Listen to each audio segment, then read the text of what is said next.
loading again. Alright. Map uncovered, at least most of it. The greatest Ends Vale we are going to leave because potential spoilers. We're still missing the heart, the cradle of darkness here in the middle. Otherwise we have everything uncovered. The whole moon. But no, going way. You said something about the teleporter. You're here! You're really here! Yeah, sure. Thank you. Thank you so much. Sorry. What shall I call you? Laverne, Tower Bunny, eh? Cricket, even your names are amazing. Well, Laverne, we'll be using this teleporter to enter the residential area. Whenever you're ready. Yes, let's go. Ready in the teleporter. You sound deeper than I expected.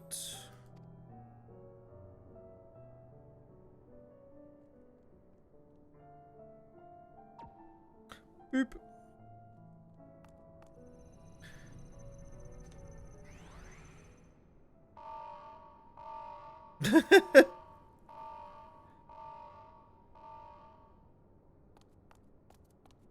Huh?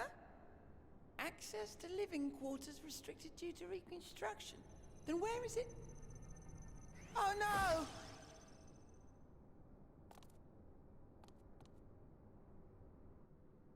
Where did you send us? Oh, that doesn't seem so bad. A private audience, as thou didst request, for reasons I know not. Oh.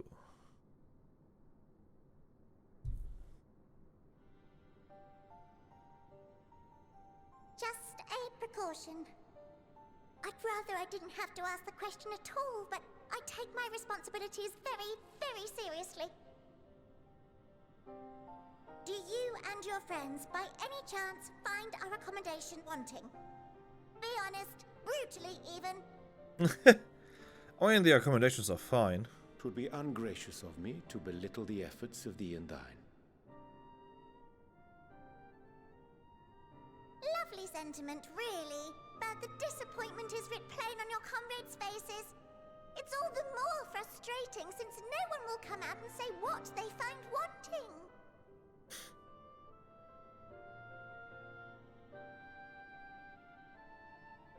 If there are faults in our work, we need to know. We will do better. But time is not on our side. The final days will wait for no one. If your people are to be saved, we must take quick and decisive action. This vessel must serve as a home for as many passengers as possible, for far longer than we may like. Which brings me to my request. Our collaborators on Atheris are doing what they can to prepare for the voyage. Would you be willing to go and lend them a hand? Having seen the moon for yourself, you could speak to its many splendors, learn what else they might require, and assuage whatever concerns they have. I'm still not sure who those collaborators are. Wherefore wouldst thou entrust me with such a task? How to put it? You're the only one who appears not to be wholly unsatisfied with our work. That's fair. Oh, quite good at pretending that's the case, at least. Calm, collected, tactful to a fault. Very particular with your words, too. Fair point. You understand that, in the face of great danger, one cannot pursue perfection at the expense of practicality. The difficult choices must often be made for the greater good. Uh-huh. Who are these collaborators? And so fate doth conspire to set my feet upon this path once more. It always falls to you. Come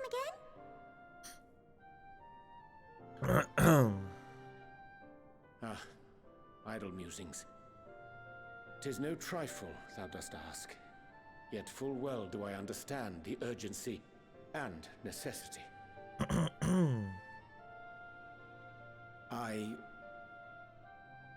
Oh, dear me.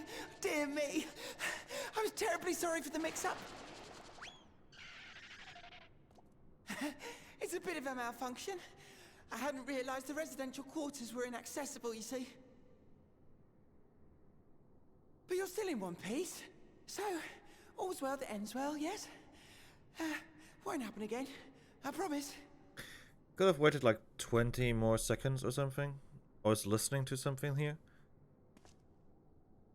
Yeah. Dang it. Dang it all.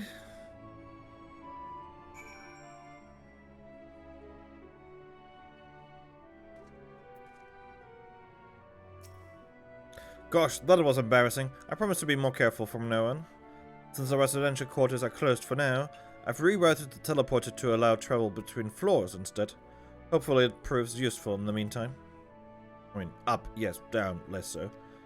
A shame you couldn't see it through. You really would have liked it. Phrygian Elec Gear Coffer.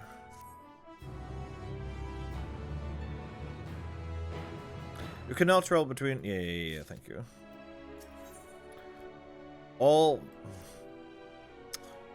It may not seem like it, but we've been planning for this far longer than I'd care to admit. Each time we woke up, we'd had long discussions about how to save as many of you as we can.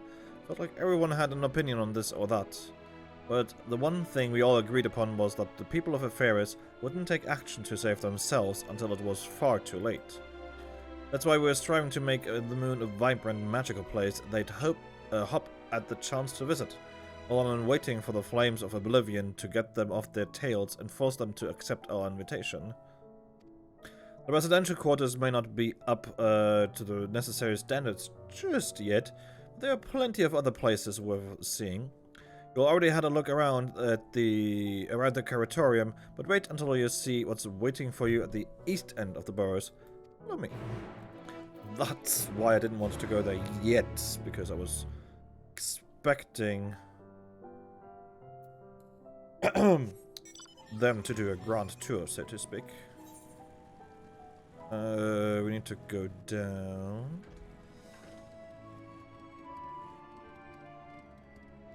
Might as well go down on the side we have to actually go down on. Really. Whee!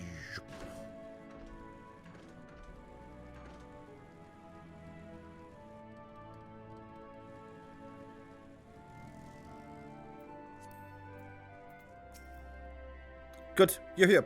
Through this door is Greatest Endvale. It was named as such because it's the veil to end all veils, the most beautiful forest you'll ever see. We understand the people of FFXIV enjoy taking leisurely walks through natural spaces and the like, so I'm sure you'll enjoy it. How about we start with a nice stroll to the fountain? This way.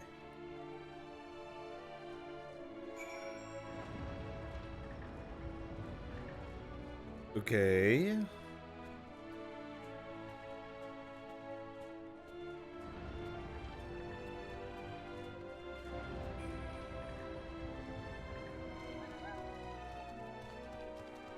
Right, I expected a forest.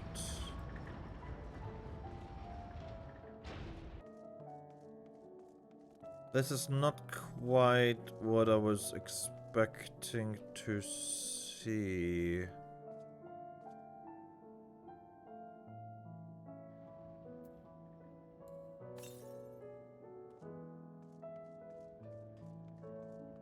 Might as well grab this while we're here.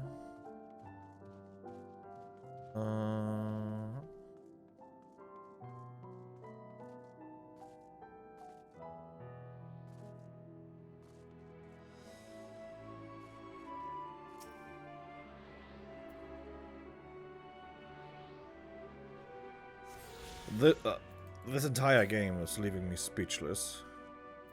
More to the southeast. Okay.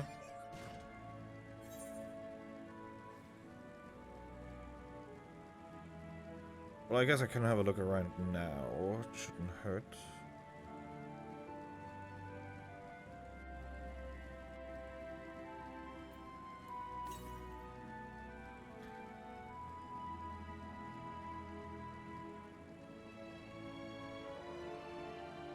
I'm just flat out speechless.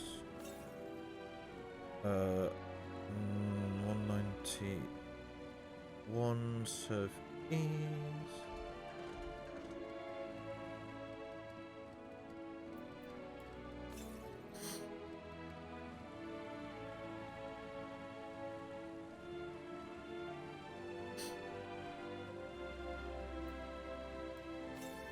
Oh, thank you.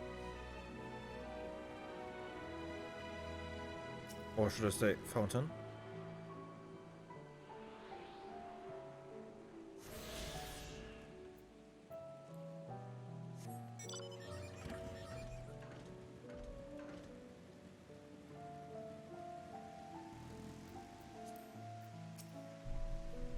So, what do you think of the forest? Isn't it positively pleasant? Simply sublime? I couldn't see the forest or the trees. Didn't see any. Wait, you don't mean those crystals out there are. There's a transcendent as burying your face in a chocobo's plumage and to take a good long whiff. I'm gonna go with the second one.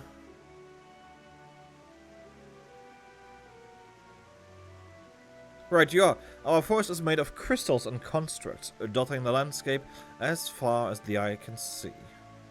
Building this place was a challenge, let me tell you. Since we were born here, we've never seen trees in person before, let alone a forest. The information sent by our collaborators was quite enlightening, but after much deliberation, we decided to use crystalline constructs in place of living trees. And thanks to our atmospheric circulation system, this place produces air as clean as that you would find in any forest on Etheirys. The fountain here behind us, powered by the rather large crystal adorning its top, plays a vital role in supplying us with fresh water. Much time and effort was spent making it the most spherical of spheres, and I dare say the unparalleled roundness speaks for itself. I do like the fountain, by the way. I love it. I enjoy nothing more than a nice long stretch. A good idea, actually. Stretch.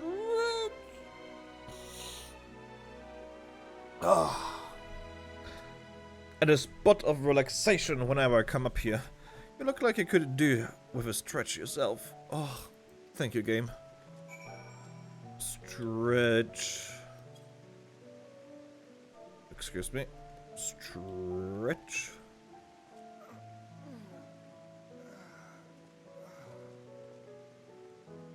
That's the spirit. I feel more relaxed simply watching you. It's had worth the many years I spent building the place.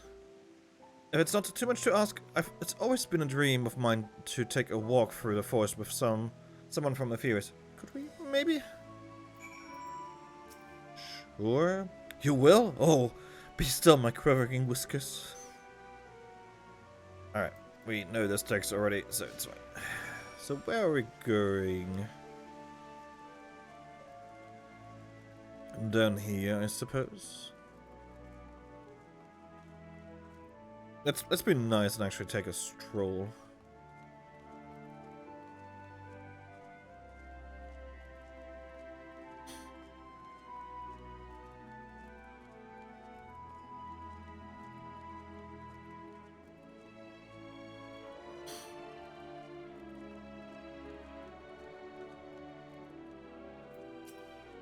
I was thinking, Laverne, that I could be more helpful to you by teaching you a little about the moon and what it is we do. When we were first created, the moon's sole purpose was to hold Zodiac. There was absolutely nothing to be found here. Eventually, Heidelin gave us our first task: furnish the moon with propulsion systems capable of facilitating travel to the stars. It sounds impressive, and I suppose in some respects it is, but it was only possible thanks to all the knowledge Heidelin shared with us. We also had a lot of time to get it done. 6,000 years, give or take. But anyway, let's keep going.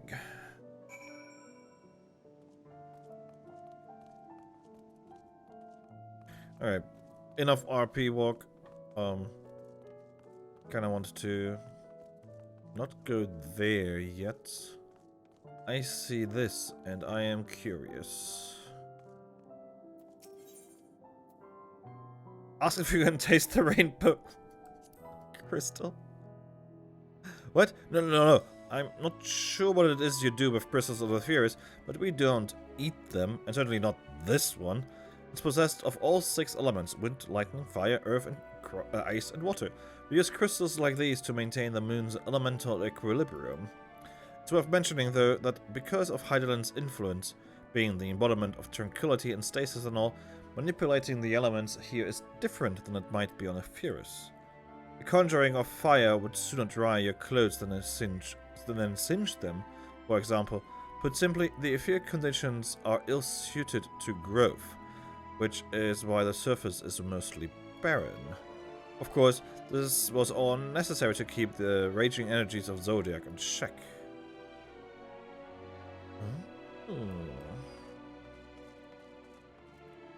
Curious.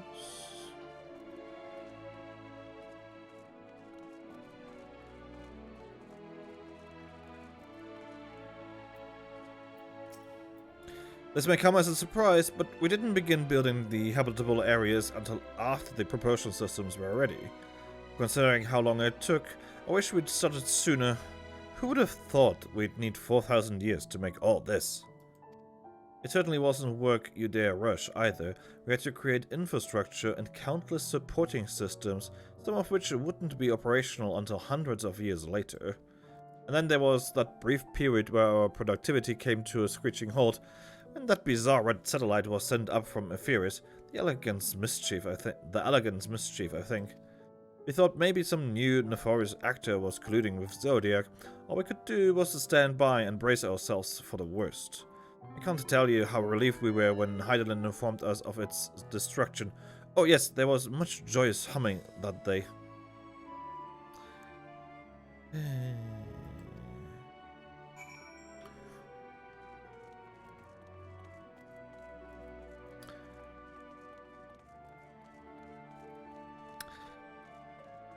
About that. Say, do you notice anything particular about the treetops? I mean, apart from the fact they are massive crystals, and not the trees. I mean, there's a glowing blue crystal on top of them, I guess? I'll give you a hint. It's the golden rings emanating from the glowing spheres. Along with the device fixed near the ceiling, they fulfill a role similar to our sun, and do so better even. The sun and similar celestial objects in the great expanse radiate energy that is harmful to your bodies. These rings shield you from that energy, while allowing you to bathe in the perfect amount of sunlight. Or rather, a close approximation of it. Pretty impressive, wouldn't you say? Oh, and if you look closely, you'll see different types of trees have ever so slightly different curvature. Yes, indeed, this forest truly is the greatest. Yeah. I mean, the curvature is different on some of them.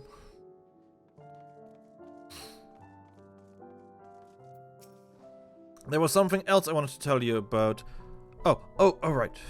The propulsion systems and habitat facilities were completed around 2,000 years ago, and with that, the most important features were fit for purpose. Which was all well and good, except we still knew absolutely nothing about the present-day people of Ephesus.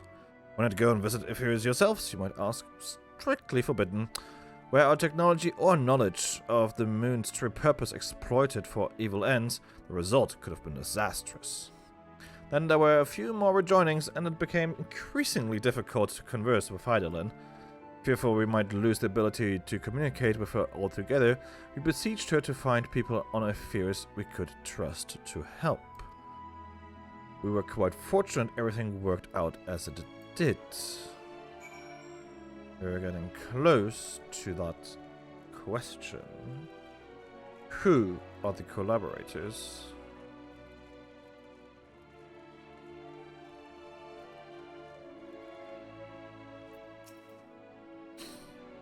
I still have my theory. That theory being the Sharlians.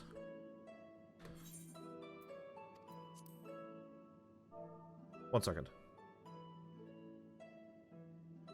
With the exception of routine inspections and maintenance, we remained asleep and waited, hopeful Heidelin would find someone who would help us. Eventually she did, and though her power was waning, we were able to speak to them directly for a short while. We shared with them everything we could, including our knowledge of the heavens and the means to travel here to the moon. They certainly didn't waste any time with what we taught them. No more than a few years after that, our collaborators found a means to convey messages and supplies to us from down below. With all the letters, books, and other resources they sent, we learned enough to start making more meaningful changes to the moon. And now you're here, hopefully enjoying yourself as much as I am.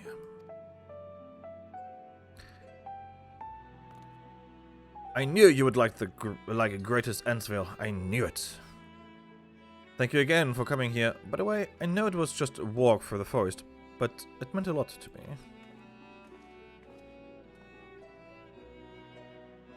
There you are. I take it you've already received the grand tour. A shame we missed it. Going away. I've been looking all over for you.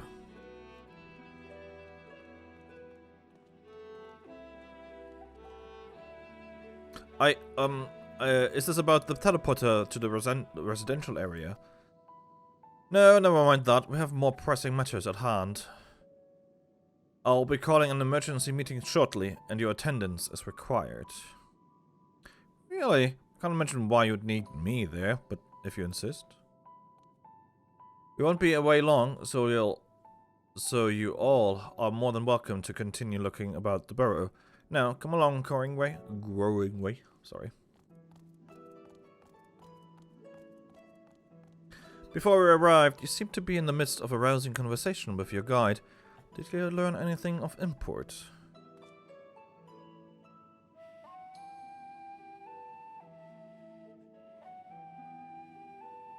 They spent 12,000 years preparing for this? With the appointed hour fast approaching, I can certainly understand their restlessness, but still. It remains to be seen if the people can be persuaded to evacuate when there are yet no signs of the final days. What's more, the technology of this place defies imagination. I doubt there are many who would readily come to terms with living in such surroundings. Where these collaborators are, unless they are possessed of the world's most charming personalities, or a means to forcefully evacuate people, they will meet with a great deal of resistance. Indeed, even if faced with annihilation, the decision to forsake all one knows cannot be made lightly. Come on, people. Forgive me, friends, but I must beg your leave. There's another matter which yet begs for mine attention. Of course, I can accompany you if you like. Nay, that will not be necessary, if you'll excuse me.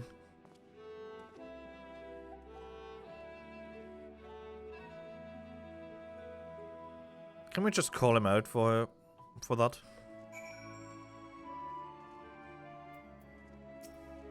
Huh, what do you suppose has suddenly tickled his fancy? There's clearly now that difficult decisions lie ahead of us. Preparations for the evacuation of Etheris is indeed crucial, but I am not yet willing to forsake our world and its reflections, and I trust I am not alone in my reticence. Oh, Vale, that's Endsvale. Oh my god, that name. The Finadales will make brave fools of us all. They will indeed. Back to old tricks. Yeah, indeed. By now, Thankwood can tell when his friends are up to something. Did RNJ seem strange to you? More so than usual, I mean. I know he has a penchant for keeping his own counsel, but I'd be lying if I said I wasn't worried. Will you go and see if he's alright? Ishun and I will remain here and see what else we can learn about the final days. If you hurry, perhaps you can catch up to him. I shall hurry and... Ooh. True carrot cranes. Oh, I'm just gonna teleport here because... Oh, no.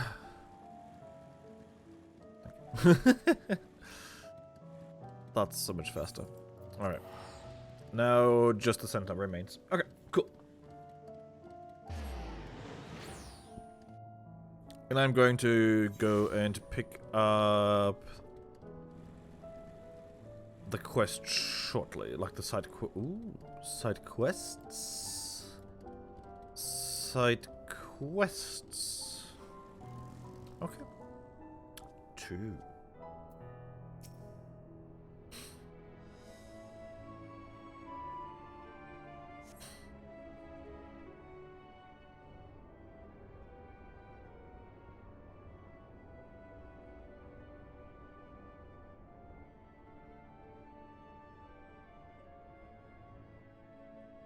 There he goes. OJ appears to be heading towards the entrance of Best Bow Burrows. Burrow, or Burrows. Singular.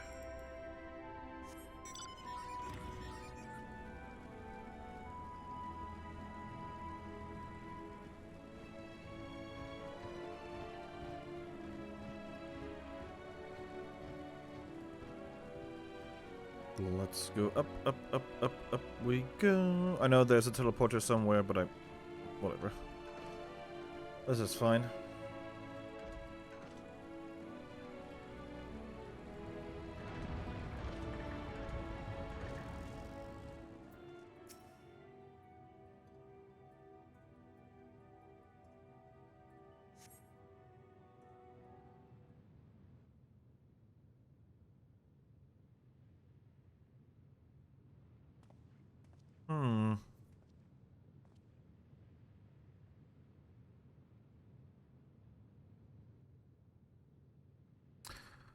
Orange ventures off into Mara Lamentorum for reasons unknown. You must tread carefully, else he might sense your presence. Of course.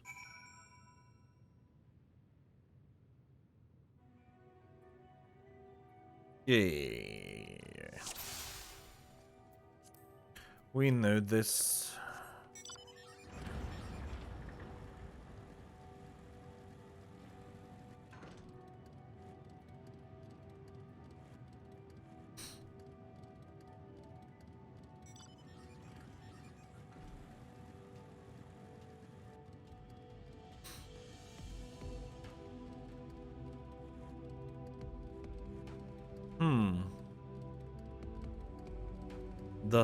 Doth my eye deceive me? Deceiveth me?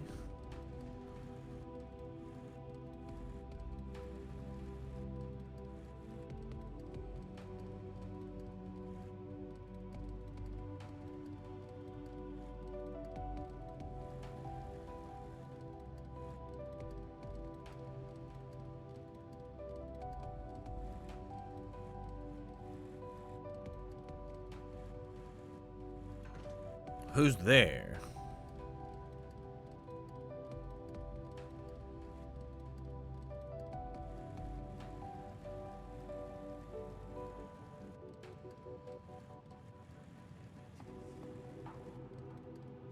Oh, he actually runneth. Not long, though. Not long indeed.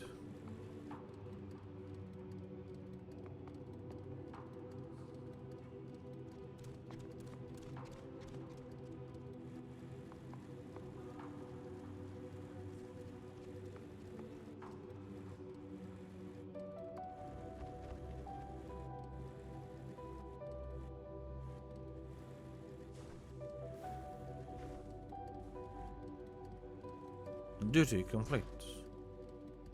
Alright, that was faster than expected.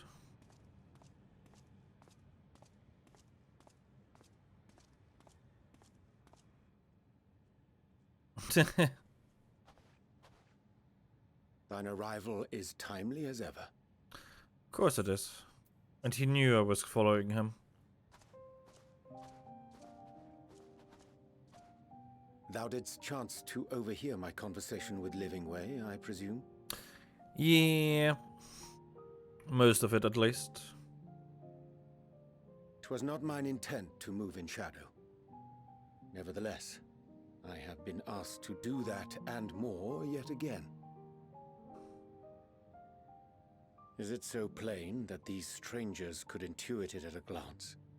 My capacity for silence and secrecy and duplicity?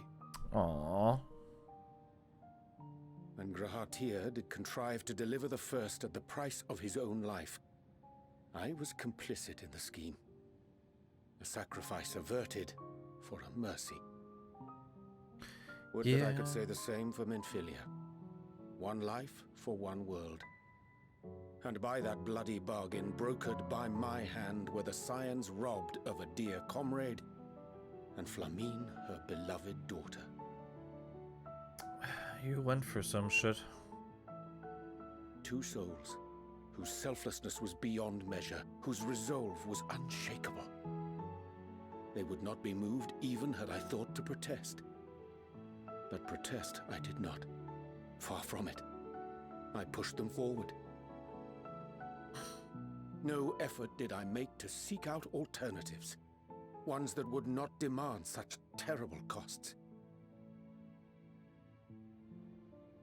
That resignation weigheth heavy on my mind, as does the memory of another lost to mine inaction. Moonbreeder. Dearest Moonbreeder, who did face death unflinching, that we might secure a means to bring low the Ascians. Bring low we did. Well, most of them. In her hour of need, I did naught. Dutiful disciple of Louisoix, ever looking to the greater good. Had I shut mine eyes and bid her live instead, mayhap she would be with us today. She would not. Sorry to say. Selfish wants, born of everlasting regrets. Most days I put them from my mind, but could think of naught else when asked to swallow the same bitter draught. Subterfuge and sacrifice.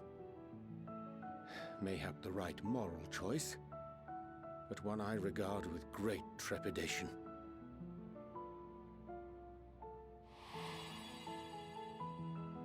The calamity of Amarot was a tragedy beyond reckoning, one which must never again come to pass.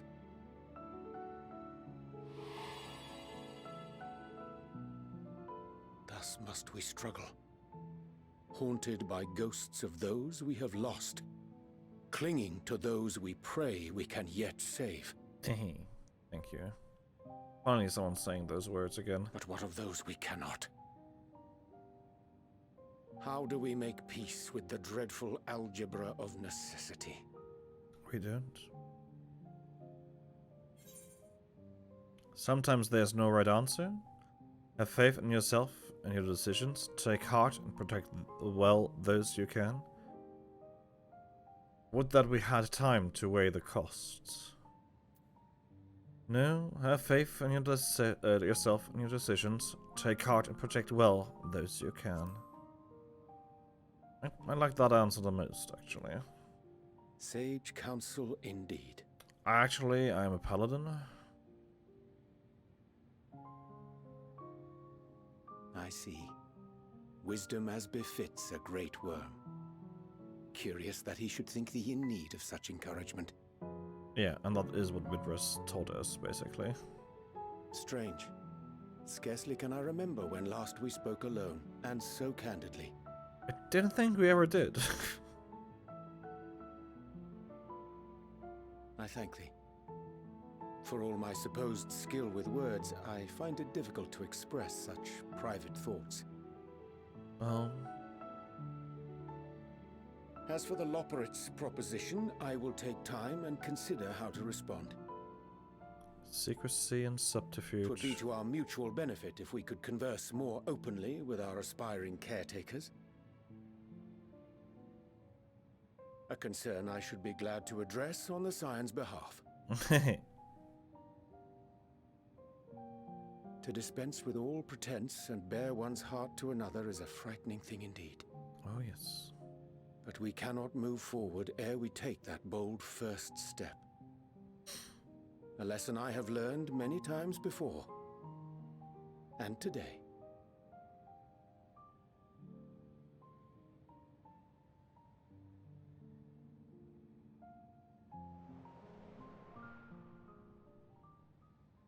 What are they saying? Curse these ears and her barrel! No matter. We've got our plans.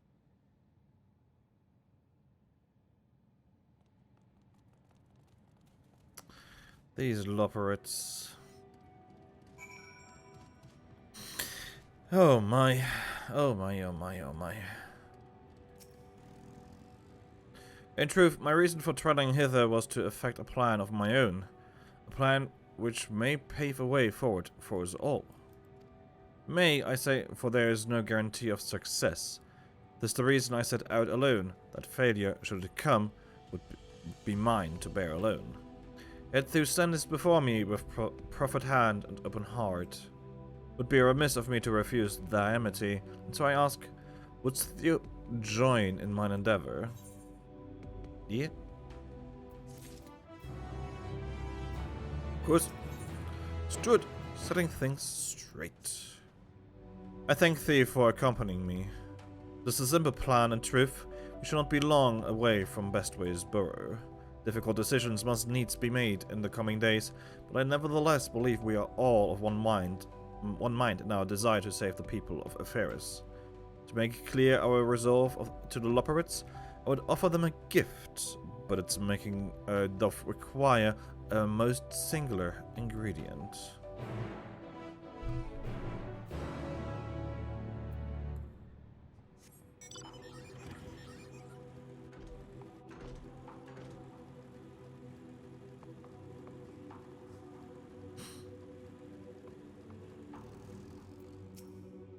Ah, an abundance of spongoi.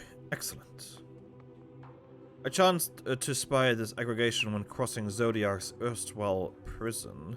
Using a spell taught to me by the Numo, I believe these shall suffice for the gift I would fashion. The magic requires considerable concentration, however. Might I prevail upon thee to stand watch whilst I perform the incantation?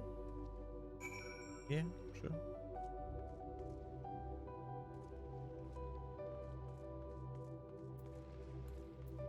I spy with mine eye an enemy approaching.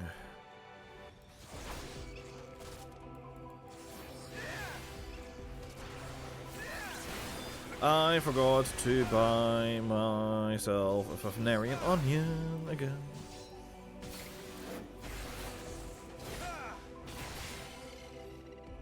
Oh well.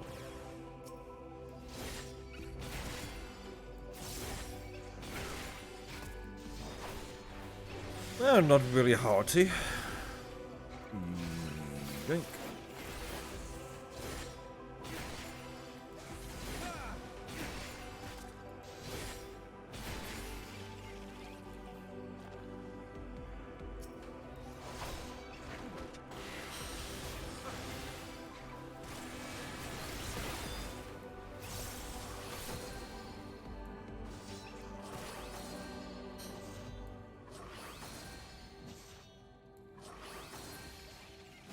Any more? Any more? Any more? Any more?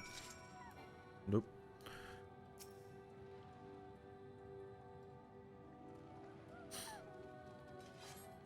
Surveying the nearby area, you see no sign of potential threats.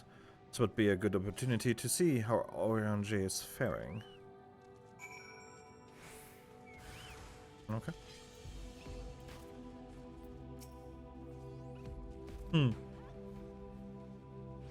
He remains fixated on his work.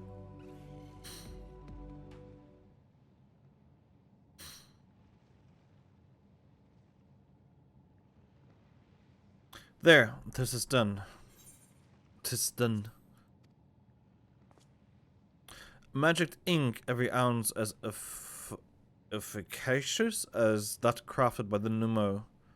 Rare is the occasion I would conjure mine own, but it's nevertheless a most useful skill. The resulting product is, admittedly, possessed of no preternatural properties, but its hue is one of my own choosing, which I pray the Leopards will appreciate. Laverne, ONG! Oh, thank goodness. I thought you had been eaten or had perhaps fallen into a crater.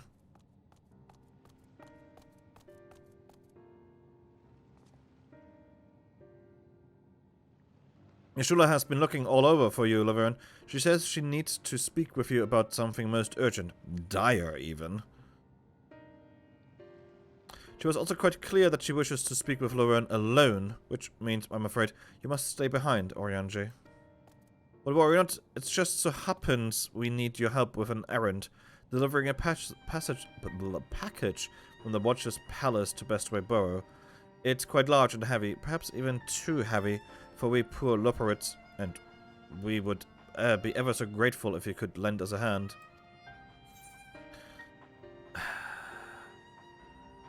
That's convenient.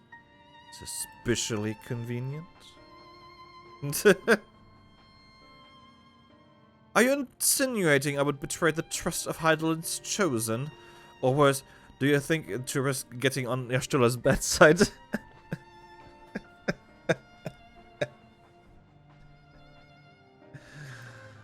She's clearly not one to be crossed, nor made to wait. Now, off with you. Worry not, Laverne, I shan't be long. I know, I love how they have their priorities straight. What's worse, pissing me off or Yashtula? Clearly pissing off Yashtula is worse.